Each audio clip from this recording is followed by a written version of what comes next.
अस्सलाम वालेकुम जी। क्या हाल है सारे दोस्तों का? ठीक हो? उम्मीद करना सारे दोस्त यार बेली वाल होवो दे। अज तुहानू सारिਆਂ ने एक वाकया सुनाना, बड़ा दिलचस्प ते बड़ा मज़ाहिया ते बड़ा प्यारा वाकया है। उम्मीद करना तुहानू सारिਆਂ ਨੂੰ पसंद आवेगा ते गल पूरी सुन के जानी है। मज़ा ना आया तो पैसे वापस। पहले वक्तियां दे विच एक चौधरी दे मुड़े दी शादी आई तो वक्त माड़े ही होंदे, हर बंदे का मसां गुजारा होंदा आ। तो जिस टाइम बरात पिंडों निकली ना तो सारियां नालों जिहड़े चंगे कपड़े पाए ना वो मरासीए पाए है। नाल उन्हें उत्ते वो चादर भी चंगी भली लई। चौधरी ने आख्या, लै भाई ब्याह मेरे मुड़े दा, चौधरी मैं हाँ तो कपड़े चंगे तो चादर चंगी मरासीए दी है। उन्हें उन्होंने बुला के साडे करके आख्या कि इंज करके चादर मैनू दे सड़, वापसी तू ले ली आके, मेरी टो टप्पा बन जेदा। सादे वक्त आए, चंगे वक्त, प्यार मुहब्बत आए। उन्हें आख्या ठीक है चोई साहब, गल ही कोई नहीं। वो चांबलिया उन्हें उस टाइम ला दी। उन्हें आख्या लो चोई साहब पाओ। उन्हें चादर लै ली उत्ते, बुकल शुकल मारी, टुर पे। तो पहले वक्तां दे विच जंजां ना राती निकलदियां आईयां, यानी कि पिंडां दे विच टुरदियां जाना। एक पिंड जिस टाइम जाके गेरे गए ना, पिंड वालियां पुछया कि विआह किदा है।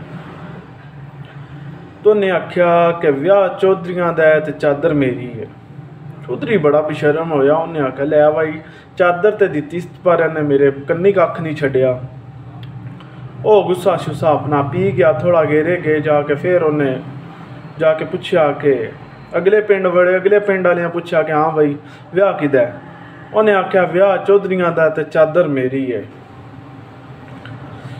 उन्हें आख्या लै भाई, उन्हें कोई 3-4 जेडे चंगे तगड़े मुड़े उन्होंने आख्या एन लै वो फड़ के साइड। उन्हें चंगा ना बना के कुटिया एक बार मरासीए नूं कि हुण तू ना नहीं लैना, चादर किदी है, 2 पिंडां विच मेरी लाज लवा छड़ी आ। जिस टाइम थोड़े उत्थों गेरे गए ना ते अगले पिंड बड़े ते चौधरी दे मरासी कट्ठे कट्ठे अंदर कि वल्ला हुण बोलन नहीं लिया, कि वल्ला मेरे नाल रवे दा, डर के रवे दा। तो जिस टाइम अगले पिंड जाके बड़े ने उन्हें पुछया कि हाँ भाई जंज किदी है। तो चौधरी मरासीए दे बोलने तो पहले ही बोल पे आंदा जी मेरे पुत्र दी है। मरासी सबर कर गया। जिस टाइम उत्थों गेरे गए ना, जिस पिंड जंज जानी आई, उस पिंड जाके वड़द्या साथ ही तो अदे वड़े ही ने ते ना चौधरी बोलिया तो ना अगलिया पुछया। अगले पिंड वड़े ना तो वो जाके उन्होंने पुछया तो मरासी कहंदा चादर दा मैंने नहीं जे पता, जंज चौधरियां दे मुड़े दी है।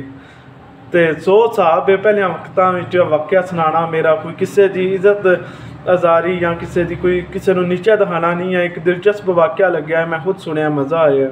तो पहले वक्तां दे विच कहंदे छोटे मोटे काम हुंदे रहिंदे, नाल संगत दे प्यार भैन भरावां दे चलना पैंदा आ। सारे लोग एक दूजे की चाहत रखते हैं भैन भरावां दी। अजकल आंदे ने रिश्तियां विच हिरस मुक गई है।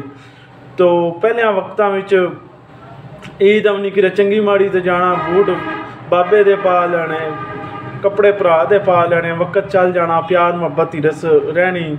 तो अजकल फिर तुहानूं पता है सारियां दे बच्चा होश बाद च संभालदा, अपने मोबाइल पहला फड़े आंदा, उन्हें हर चीज़ अपनी उन्हें लादा रखी होंदी है। होर तो और माँ बाप खुद कहते हैं बच्चों को लादा कमरे दो, प्राइवेसी दो। तो पहले जिस टाइम रात एक ही कमरे में सारे सोना होंदा है तो गल्लां करनियां, जिहदे कोल दिहाड़ी को गलती होई होनी ओहदी रात को क्लास लैनी, गल्लां गल्लां विच अज तू काम गलत कीता है तो उन्हें उत्थे समझ जाना। तो अजकल वो गल कोई नहीं है, ना किसी बंदे विच भी, ना ही बर्दाश्त है। तो वक्त वो चंगे आई, वक्त है भी माड़ा कोई नहीं, बस माड़ा असीं खुद इनू लैके जा रहे हैं। कुछ लोग गल सुनाते हैं कि यूरोप वाले साढ़े तो 2 साल अगे ने, असीं 2 साल पिछे हाँ।